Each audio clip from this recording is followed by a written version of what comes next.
దేవేంద్రుడే దాక్కున్న రాక్షసుడు ఎవరో తెలుసా? హిరణ్యకశిపుడు.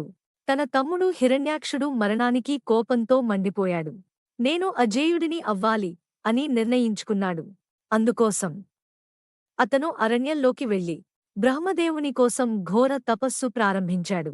ఏళ్ల తరబడి ఆహారం లేకుండా, నీళ్లు లేకుండా అతని శరీరం ఎముకల మాదిరిగా మారిపోయింది.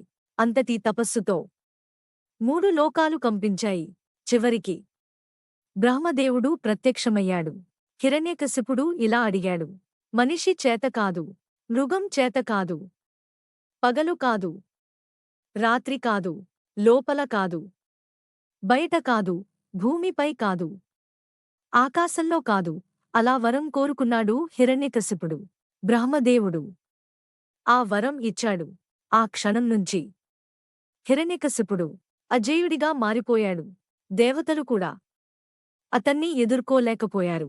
అతని అహంకారం రోజురోజుకీ పెరుగుతూ వచ్చింది. నేనే దేవుడు అని ప్రకటించాడు. ఇప్పుడు ఈ అహంకారాన్ని ఎవరు ఆపగలరు? నెక్స్ట్ పార్ట్లో తెలుసుకుందాం.